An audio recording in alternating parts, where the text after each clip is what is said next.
Estimados estudiantes, mi nombre es Karina Orozco Gamboa. En esta oportunidad tendré el gusto de impartirles el tema de comunicación intercelular, que es parte de la quinta unidad de la unidad didáctica de biología celular y molecular. Vamos a hablar acerca de cuáles son las moléculas de señal, las moléculas que funcionan como receptores, la forma en cómo se transduce la señal y la respuesta que dan nuestras células a las diferentes señales. Primero vamos a dar una introducción, luego vamos a explicar acerca de los tipos de comunicación que existen, los tipos de ligandos, los de receptores, que van a ser intracelulares y de membrana, y acerca de los pasos que se llevan a cabo durante el proceso de comunicación intercelular. Empecemos. Muy bien. Todas las células tienen la habilidad de responder a señales químicas. Estas señales son secretadas por una célula y recibidas por otras.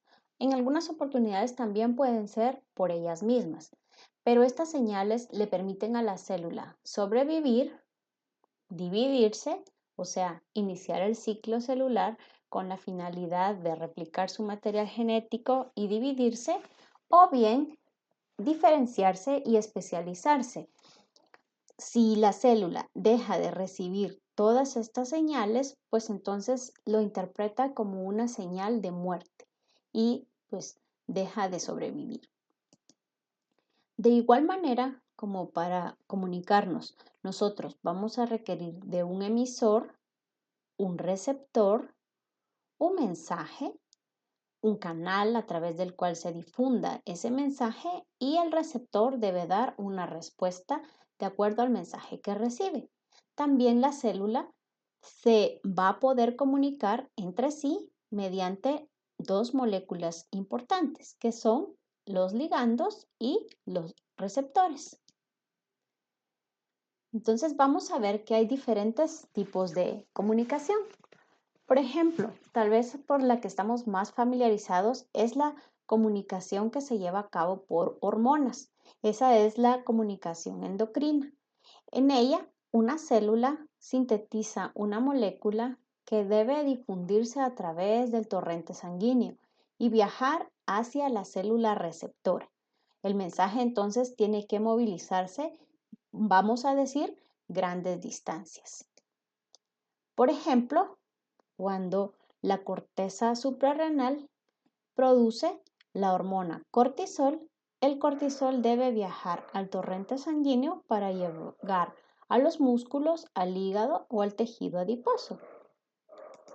Por otro lado, tenemos aquellas señales que emite una célula, pero son recibidas por células cercanas a ella.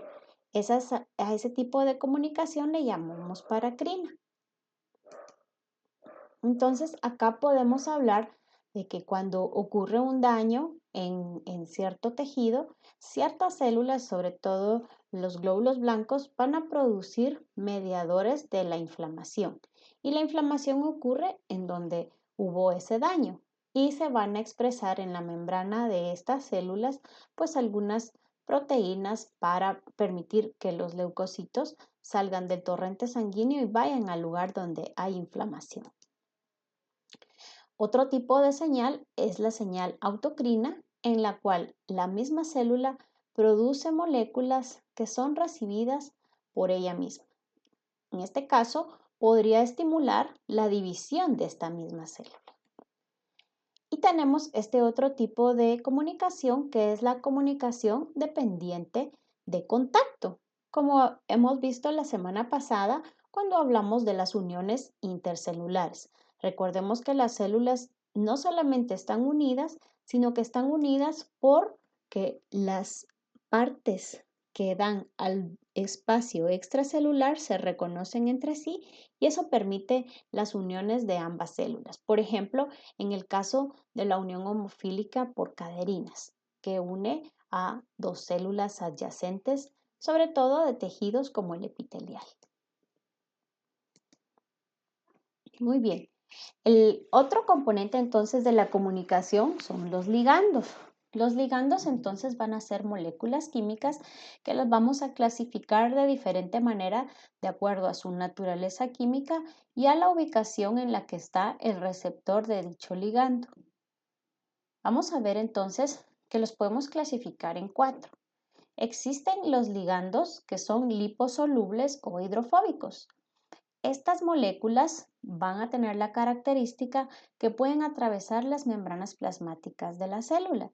Entonces, los receptores de ellas van a estar adentro de la célula. El problema es que cuando estas moléculas tienen que viajar a través del torrente sanguíneo, no son solubles en el plasma. Entonces, deben utilizar proteínas transportadoras, como por ejemplo la albúmina. Cuando la molécula o el ligando está cerca de su célula blanco o célula diana, el ligando se desliga de su proteína transportadora y, como les decía anteriormente, puede difundir a través de la membrana plasmática. De esa forma, vamos a ver que los receptores para ese ligando van a estar dentro de la célula, es decir, son receptores intracelulares que pueden estar en el citosol, pero luego traslocarse al núcleo, porque es ahí en el núcleo en donde van a ejercer su función. Básicamente van a participar en los mecanismos de expresión genética. ¿Quiénes son estos ligandos hidrofóbicos que tienen receptores intracelulares? Pues tenemos ejemplos que son los esteroides. Generalmente vamos a ver que están las hormonas esteroideas derivadas del colesterol, como los estrógenos, la testosterona, que son sintetizadas en las gónadas. Esas son nuestras hormonas sexuales. También en la corteza de la glándula suprarrenal, como habíamos visto antes, se sintetiza cortisol, aldosterona. Y otra molécula que también es derivada del esteroide es la vitamina D. También podemos observar otras moléculas que, si observamos su característica química, son moléculas liposolubles. Tienen grupos químicos que no van a ser solubles en agua. También, como dentro de ellas vamos a encontrar a la tiroxina y retinoides o derivados del ácido retinoico.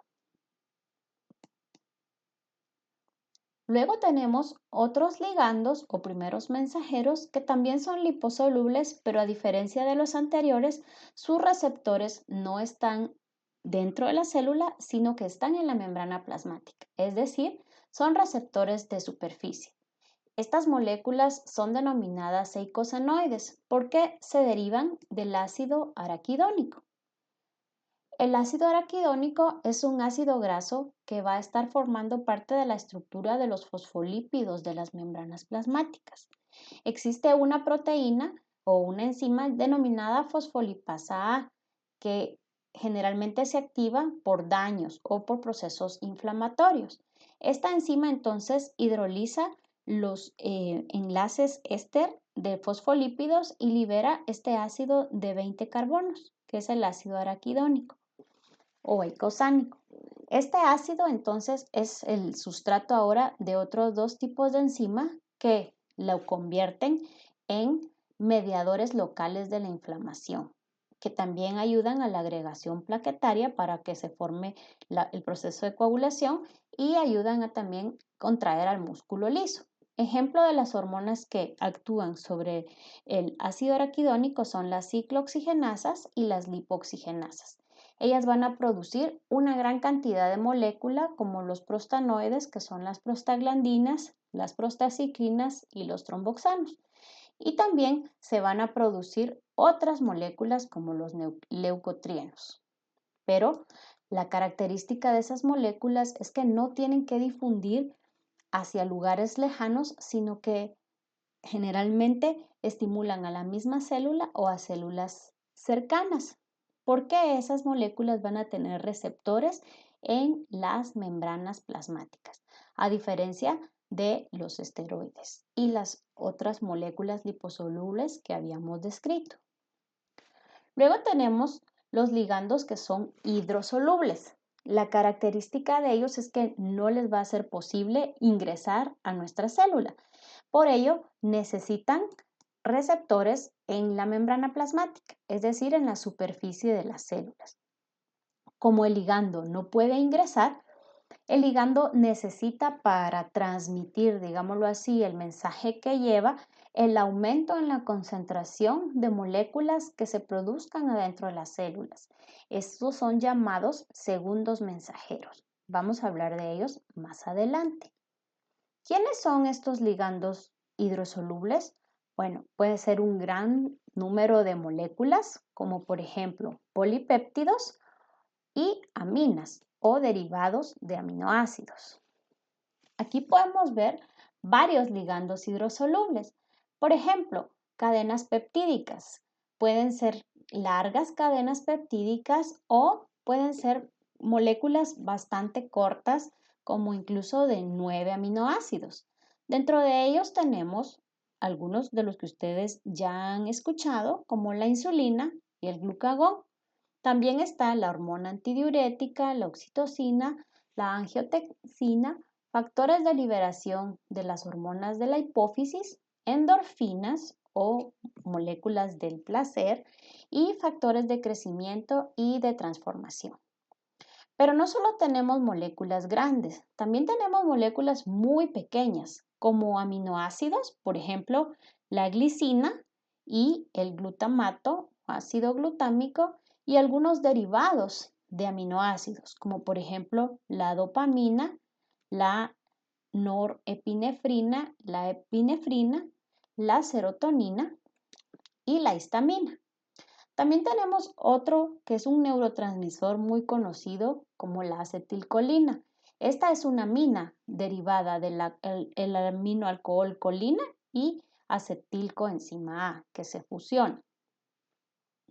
Todas estas entonces son ligandos que van a tener características muy polares. Por lo tanto, sus receptores van a tener que estar en la membrana de la célula. No pueden atravesar estas moléculas esa membrana y por lo tanto van a requerir de segundos mensajeros. Y por último, tenemos a los gases. Gases como el óxido nítrico o el monóxido de carbono, que son moléculas apolares. Por su característica de carecer de polaridad, estos sí pueden difundir a través de las membranas. Por ejemplo, en las células endoteliales se puede producir este óxido nítrico y atravesar desde la membrana de la célula endotelial y estimular cambios en unas células como las del músculo liso, como vamos a explicar más adelante. Bien, además de los ligandos, se requieren de receptores. Como habíamos explicado previamente, van a existir receptores en la membrana plasmática que están en la superficie de la célula y básicamente estos están digamos, sirven para los ligandos hidrofílicos, aunque como veíamos también existen algunos ligandos liposolubles que van a tener receptores también de membrana. Por otro lado, los receptores que se encuentran dentro de nuestra célula van a ser para ligandos hidrofóbicos. Pueden estar en el citoplasma o bien traslocarse al núcleo. Veamos un poco más acerca de las características de los receptores intracelulares. Las hormonas, en este caso, que van a ser como las hormonas esteroideas, viajan a través de la sangre, ¿verdad? En su proteína transportadora y cuando ya están cerca de la célula blanco, pues difunden hacia ella, pueden atravesar la bicapa lipídica, no tienen ningún impedimento y en el citosol van a estar los receptores. Estos receptores generalmente se encuentran en un estado inactivo por las otras moléculas de inhibidores. Pero cuando la hormona llega y se une al receptor, entonces el inhibidor se remueve de ese receptor y el receptor se puede traslocar al núcleo. Si ustedes observan, ese receptor tiene un dominio para que su ligando respectivo se pueda unir. Otra de las cosas importantes que tiene este receptor es un dominio con el cual se puede unir al ADN y ese dominio de unión al ADN también puede servirnos para que ahí se unan coactivadores que permitan transcribir ciertos genes. Recordemos que para el proceso de transcripción se necesitan de las proteínas que van junto con la ARN polimerasa 2, pero también se necesitan otros factores de transcripción y coactivadores. Como vemos, este receptor no podría ingresar al núcleo si se encuentra con el inhibidor. Por eso es que también tienen un dominio de unión para el inhibidor. Es hasta que llega su ligando que ese inhibidor entonces se remueve y ya el receptor puede ingresar al núcleo. Esto lo podemos ver, por ejemplo, en el caso de los chicos que empieza su periodo, digamos, de desarrollo, cuando son niños, no hay una alta concentración de las hormonas sexuales, que son las que dan las características secundarias para masculino y para femenino. Entonces, ciertos genes van a estar sin transcribirse. Es hasta que empieza a aumentar estas hormonas que entonces van a empezarse a expresar genes que antes no estaban expresados cuando una persona era niña, ¿verdad? Mientras que cuando alcanza la pubertad, estos genes se van a empezar a transcribir. Luego tenemos los receptores de membrana. Estos, como vamos a ver, se encuentran, como decíamos, en la superficie y el ligando generalmente van a ser moléculas hidrofílicas. Acá podemos tener dos casos. Puede ser que ese ligando provoque una respuesta muy rápida, de segundos a minutos. Eso generalmente se debe a que el ligando va a activar, digámoslo así, moléculas que ya se encuentran dentro de nuestra célula y que solamente necesitan ese estímulo para cambiar o alterar la conducta de nuestra célula o, digamos, su metabolismo o la forma. Mientras que hay otros ligandos que sí va a hacer su respuesta un poco más lenta. Esta va a llevar minutos hasta incluso horas, porque la respuesta tiene que ver con los mecanismos de expresión genética. Y sabemos pues que eso necesita que el ADN se estimule ciertos genes para que se transcriba a ARN, luego ese ARN se procese para que se formen las proteínas que están codificadas por dichos genes.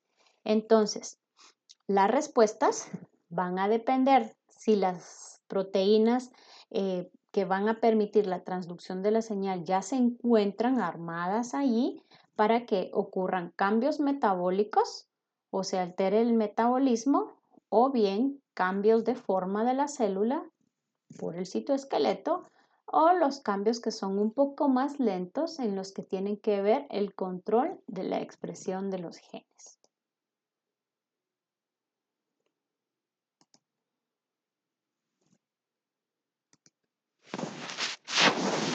Entonces, vamos a hablar que existe un gran número de receptores de membrana.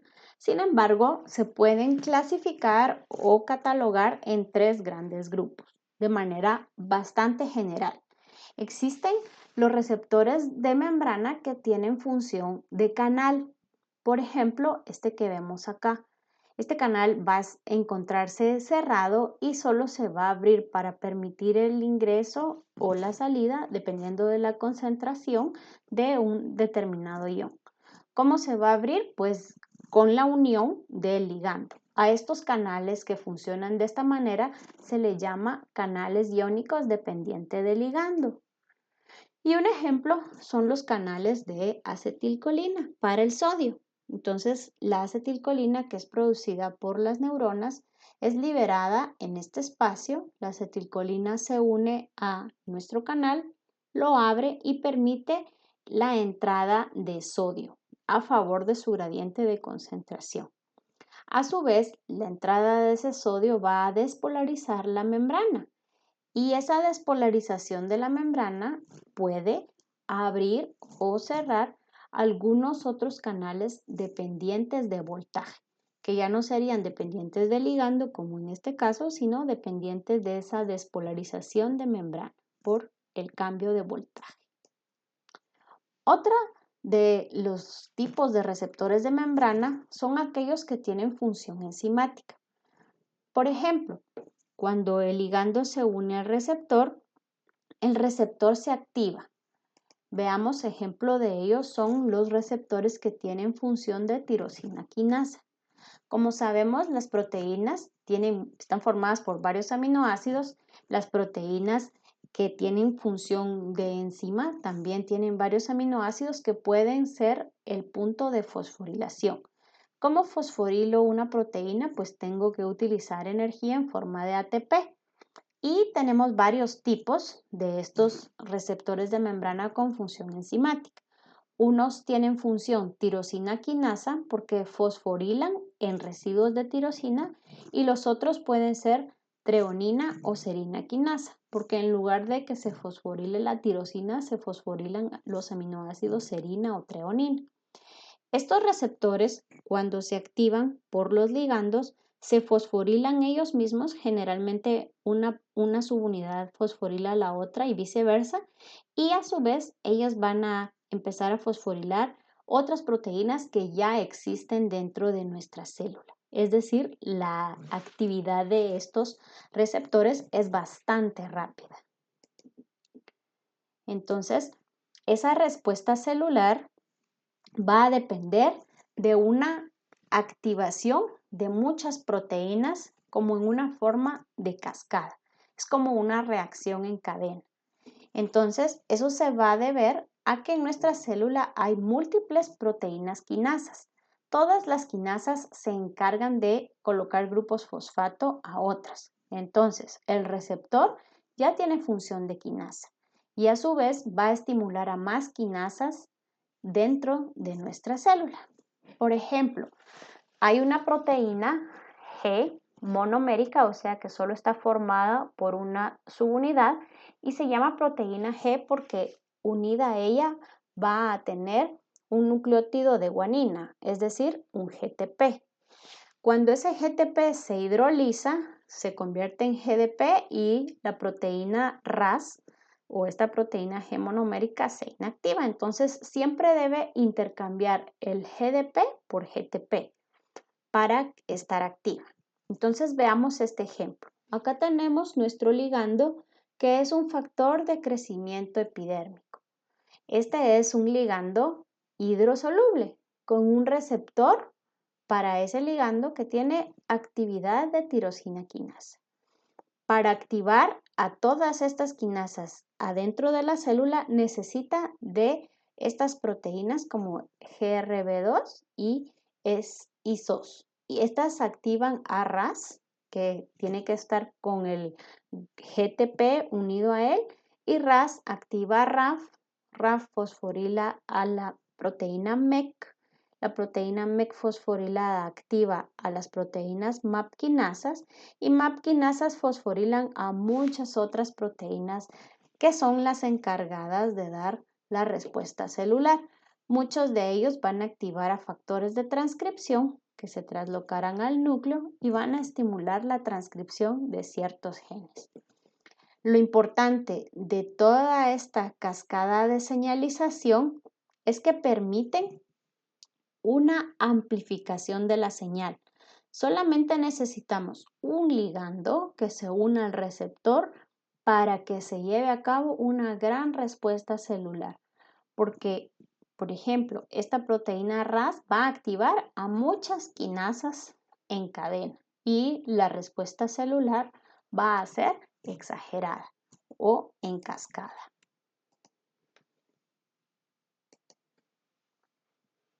Y nuestro tercer tipo de receptor de membrana son las proteínas o receptores acoplados a proteína G. Pero a diferencia de las proteínas RAS monoméricas, estas proteínas G son triméricas, es decir, están constituidas por 3 subunidades. También se les llama proteínas G porque tienen que tener unido un GTP para estar de forma activa. Veamos entonces, este es el receptor Acá es únicamente el receptor y este sitio que le vemos acá, este segmento es en donde se va a interactuar con la proteína G trimérica. Veamos un poquito más el funcionamiento de estos receptores.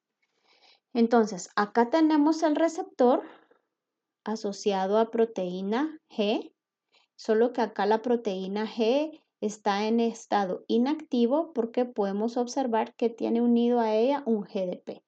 Entonces debe existir una proteína intercambiadora de GDP por GTP. Cuando nuestra proteína G ya tiene el GTP, está lista para actuar. Entonces, el ligando estimula al receptor asociado a proteína G, cambia la conformación de este receptor y eso estimula esta separación de la subunidad alfa de la proteína G trimérica. Esta subunidad alfa entonces estimula a otra proteína que generalmente se va a encontrar en la membrana plasmática. A esta proteína le vamos a llamar proteína efectora. Y la proteína efectora se va a encargar de producir segundos mensajeros. Estas van a ser moléculas pequeñas que van a ser los responsables de la respuesta celular. Ejemplos de segundos mensajeros están el AMP cíclico, el GMP cíclico, el diacilglicerol, el inositol trifosfato y el ion calcio. Estas moléculas son sumamente importantes para que se pueda transducir la señal. Recordemos que el ligando no puede entrar a la membrana plasmática, no puede entrar a la célula. Entonces se va a requerir esa producción de segundos mensajeros gracias a nuestra proteína efectora. Veamos dos ejemplos de proteínas efectoras. Todas estas proteínas efectoras son estimuladas por la proteína G, que a su vez fue estimulada por un receptor asociado a proteína G. Veamos este caso.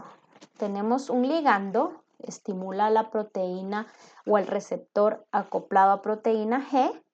La proteína G se activa, ¿verdad? Se separa de sus dos subunidades. La subunidad alfa con GTP estimula una proteína denominada adenilciclasa que convierte al ATP en AMP cíclico.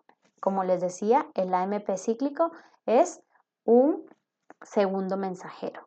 Entonces vemos que esta enzima utiliza el ATP como sustrato y lo convierte en AMP cíclico. Veamos la reacción. Este es el ATP, adenosin trifosfato. La adenilciclasa remueve dos grupos fosfato y este grupo fosfato forma un enlace que lo convierte en un ciclo. Como vamos a ver a continuación, este es el segundo mensajero producido por la adenilciclasa y en respuesta a un ligando. Pero si yo quiero bloquear la señal, debo deshacer o disminuir la concentración de AMP cíclico. Y eso se realiza con otra enzima que se llama fosfodiesterasa. Las fosfodiesterasas entonces rompen este enlace fosfato con la ribosa y convierten al AMP cíclico en AMP o adenosín monofosfato. Entonces, este estímulo logró que el ATP, mucho ATP se convirtiera en AMP cíclico. Y el AMP cíclico va a unirse a las subunidades reguladoras de una proteína denominada proteína quinasa A, porque depende del AMP cíclico. Esta proteína quinasa dependiente del AMP cíclico, entonces el AMP cíclico se une a las subunidades que regulan a las subunidades catalíticas, de manera que ahora están activas estas subunidades catalíticas y tiene que ver con, pueden ellas fosforilar, porque son proteínas quinasa, a muchas otras proteínas que ya estén en el citosol e incluso pueden viajar al núcleo y ahí activar a factores de la transcripción para que se estimule la transcripción de varios genes. Como vemos, el estímulo puede dar una respuesta rápida o una respuesta mucho más prolongada cuando tiene que ver con la transcripción de genes. Entonces, la adenilciclasa, que es esta proteína acá, estimulada por la proteína G, o sea, la adenilciclasa es la proteína efectora, va a hacer la respuesta por medio de la producción de AMP cíclico como segundo mensajero.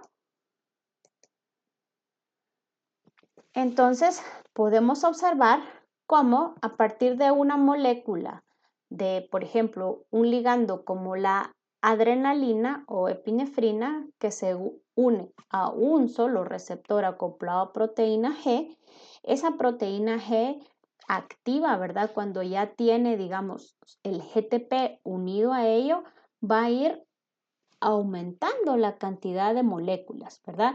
De una molécula de ligando a 100 moléculas de proteína G activa que va a activar a su vez a proteína efectora adenilato ciclasa. 100 moléculas de adenilato ciclasa que convierten a muchos ATPs en AMP cíclico. Veamos cómo va aumentando el número. Y todos estos AMP cíclicos van a estimular a proteínas quinasas que estaban en estado inactivo, se van a unir a las subunidades reguladoras para que las unidades catalíticas estén activas. Y estas a su vez van a fosforilar a muchas otras proteínas. En este caso, por ejemplo, va a fosforilar a la fosforilasa quinasa y la fosforilasa quinasa va a estimular o va a fosforilar a la glucógeno fosforilasa que tiene como función degradar el glucógeno para liberar una gran cantidad de moléculas de glucosa al torrente sanguíneo. Entonces, el efecto de la adrenalina, por ejemplo, si lo vemos en una célula hepática, va a hacer que el glucógeno se degrade para liberar glucosa. Podemos observar que el AMP cíclico puede tener diferentes efectos dependiendo de la célula que sea estimulada. En el caso de hepatocitos y en fibras de músculo esquelético, puede hacer que se libere glucosa, como lo vimos en este ejemplo. ¿Por qué? Porque este AMP cíclico, al activar a la proteína quinasa A, va a estimular que se degrade el glucógeno o que se hidrolice y se formen los monómeros o se liberen los monómeros que lo constituyen. En el caso de fibras de músculo cardíaco, se incrementa la contracción. En el caso de fibras de músculo liso, por el contrario, inhibe la contracción de ese músculo. En el caso de plaquetas, inhibe la movilización de ellas. Y en el caso de células del epitelio intestinal, aumenta la secreción de sal y de agua hacia la luz intestinal. Ahora vamos a explicar de otra proteína efectora también estimulada por proteína G. Nuevamente tenemos un ligando que se une a un receptor acoplado a proteína G. La proteína G trimérica, ¿verdad? Recordemos que tiene que estar en su estado activo con GTP y esa estimula a nuestra proteína efectora. En este caso, la proteína efectora es una fosfolipasa C. Es la fosfolipasa C beta, porque hay otras fosfolipasas C. ¿Quién es el sustrato para la fosfolipasa C? Es un lípido de la membrana plasmática. En este caso es el fosfatidilinositol 4,5-bifosfato. Esta molécula es hidrolizada por nuestra fosfolipasa. Ella rompe este enlace y va a generarnos dos segundos mensajeros. No es como en el caso de la adenilciclasa que solo generaba AMP cíclico. Este caso nos va a generar inositol trifosfato y diacilglicerol. Veamos entonces, esto va a ser el diacilglicerol y este es el inositol trifosfato o IP3 porque tiene 3 grupos fosfato. Cada uno de ellos va a tener una función distinta. Entonces aquí tenemos a nuestro fosfatidilinositol 4,5-bifosfato. La fosfolipasa C lo hidroliza y genera al diacilglicerol que queda en la membrana y que puede activar a una proteína quinasa C.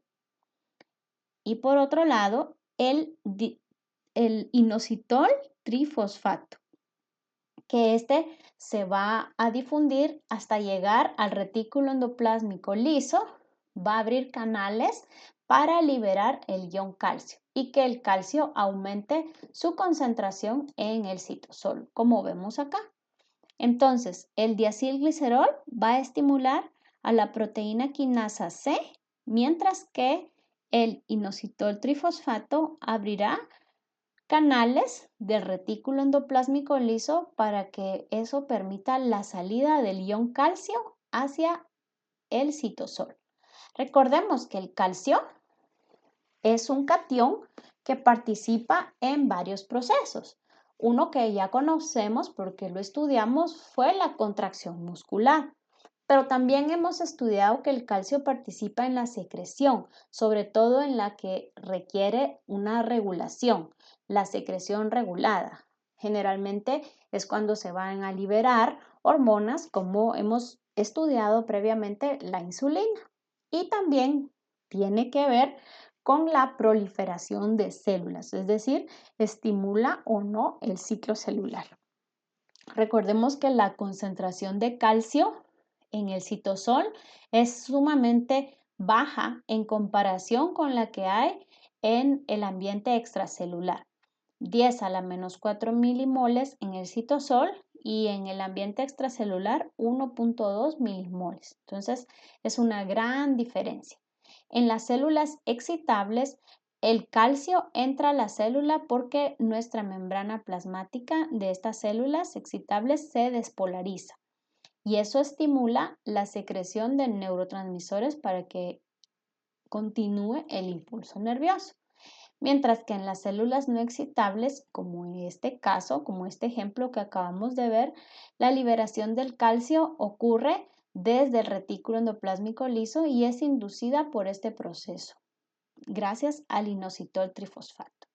Ahora el calcio, una vez afuera de nuestras células, se puede unir a la calmodulina, formando el complejo calcio-calmodulina, y eso puede desencadenar cambios, sobre todo en el músculo liso.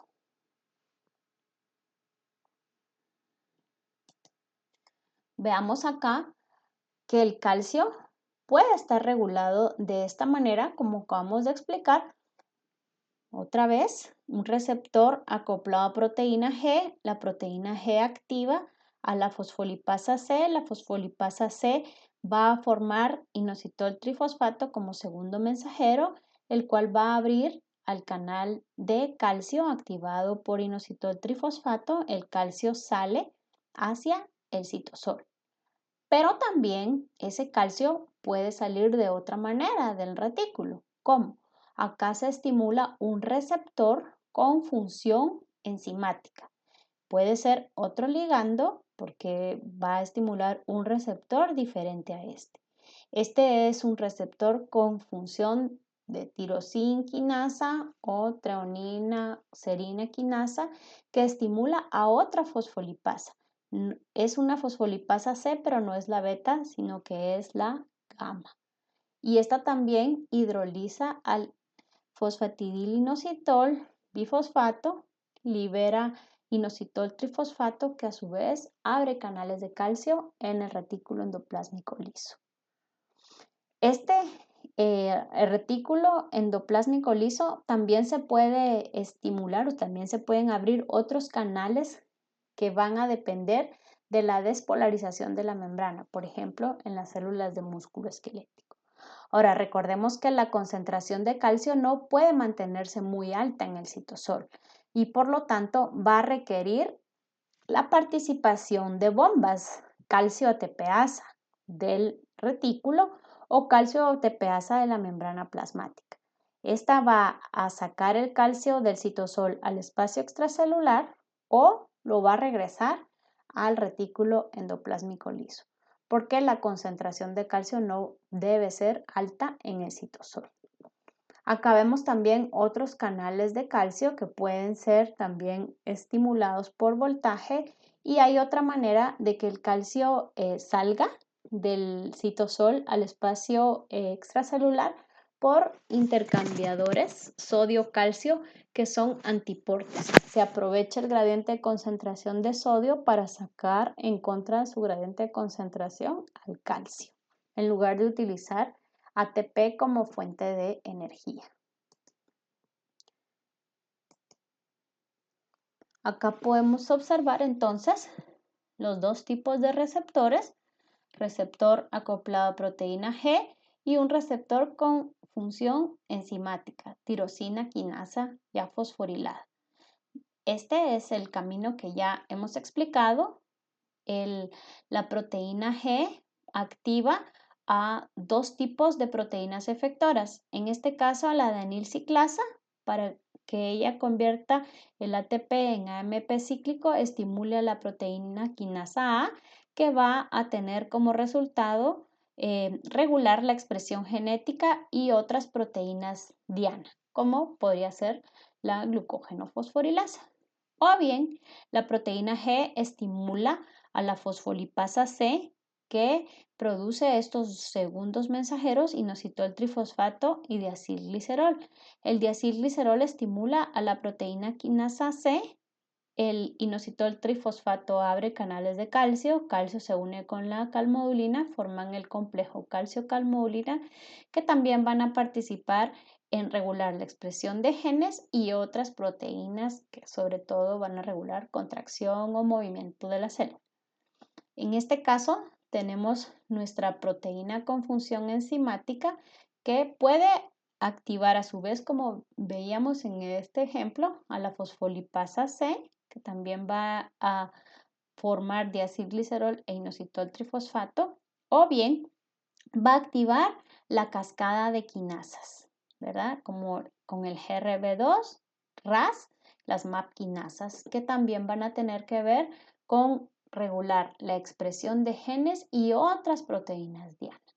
Como ven, el proceso de comunicación es un proceso bastante complejo, pero no puede estar todo el tiempo funcionando. Por lo tanto, por último, tenemos que eliminar la señal. Hay varias maneras de que la señal deje de desencadenar esta respuesta o cambio en la célula. Una puede ser que la señal o el ligando se difunda en el espacio extracelular. Otra puede requerir inactivación de ese ligando por medio de enzimas, como por ejemplo colinesterasas y las monoaminooxidasas o MAO. O bien, como en este ejemplo, podemos observar que la célula que emite la señal también la recapta, y puede ser que al recaptarla la degrade en el lisosoma para disminuir o eliminar la señal después de que ya ha desencadenado la señal. Entonces, recapitulando, el proceso de comunicación intercelular requiere varios pasos. Primero, la célula encargada o la célula emisora de la señal tiene que sintetizar ese mensaje químico, ¿verdad? Por ejemplo, la acetilcolina. Este es un esquema de la acetilcolina. Como ven, tenemos el aminoalcohol colina, y a este se le transfiere un grupo acetilo. Viene de un acetilcoenzima A que puede ser producido en nuestra mitocondria. Recordemos que eso es parte del ciclo de Krebs. Y ahí tenemos entonces ya la acetilcolina. La acetilcolina entonces se almacena en vesículas. Y la célula emisora secreta el mensaje.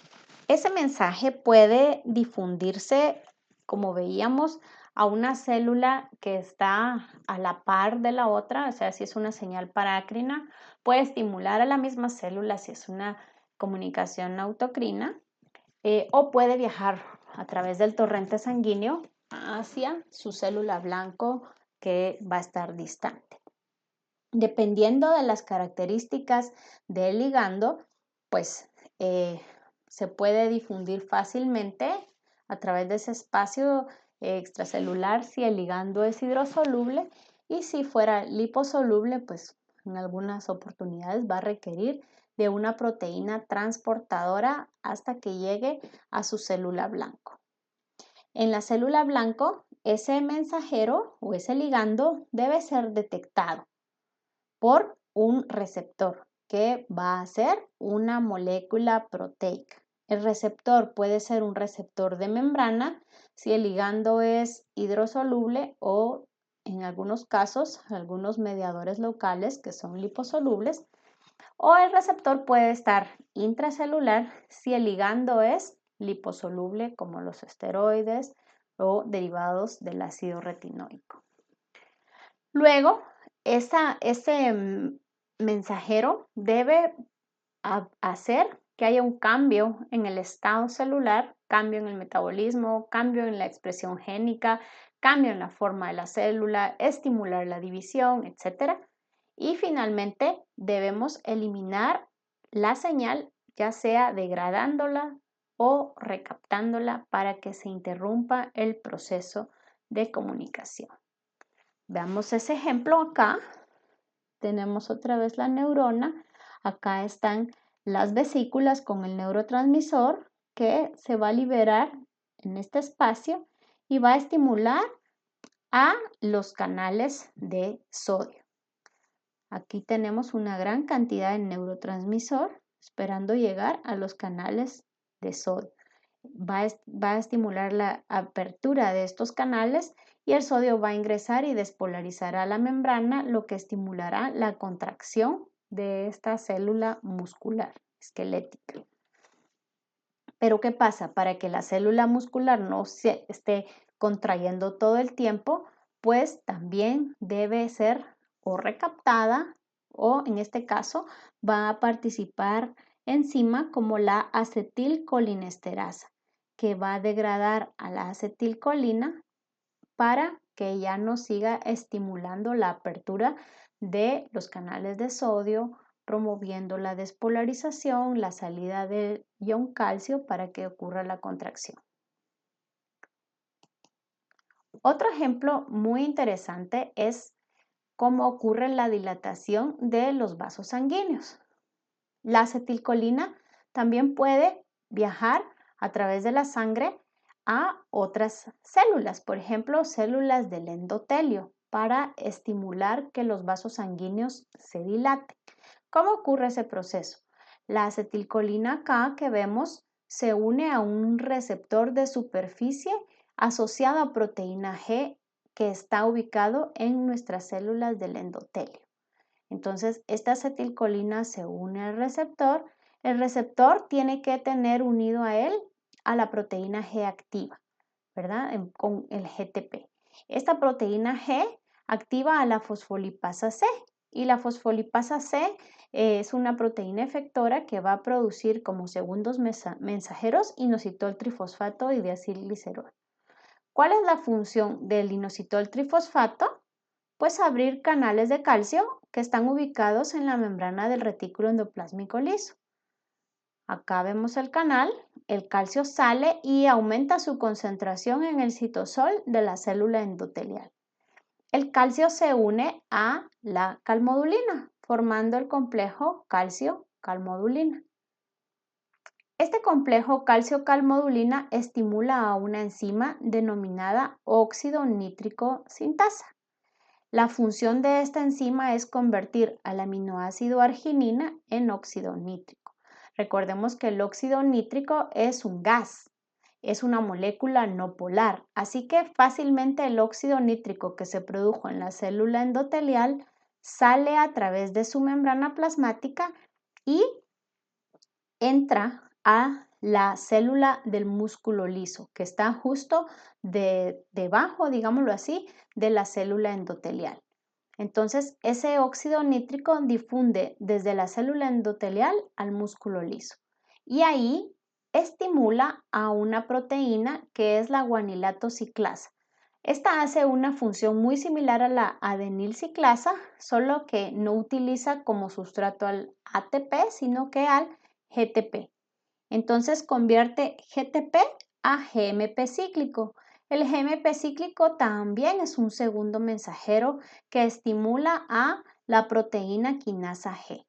La proteína quinasa G, es otra vez una quinasa, se encarga de fosforilar proteínas, específicamente algunas proteínas que promueven la desfosforilación de la cadena ligera de la miosina. Entonces, al estar desfosforilada, esa proteína ya no puede formar filamentos y por lo tanto se interrumpe la contracción de ese músculo liso. Quiere decir que todo esto desencadenado por la acetilcolina, en lugar de contraer el músculo liso, lo relaja. Al hacer eso, al relajar ese músculo liso, pues el flujo sanguíneo va a mejorar, el tejido muscular está más elástico y pues el flujo sanguíneo puede pasar de manera más libre. Ahora, si yo no quiero dejar extendida la arteria todo el tiempo, entonces, ¿qué se hace? Pues las fosfodiesterasas convierten al GMP cíclico a GMP. Y eso bloquearía a la proteína quinasa G y eso estimularía la contracción del músculo liso. Entonces, espero que esta presentación haya quedado claro. Cualquier duda, por favor, la pueden hacer a través de mi correo o el día en que nos reunamos durante nuestra sesión sincrónica. Saludos.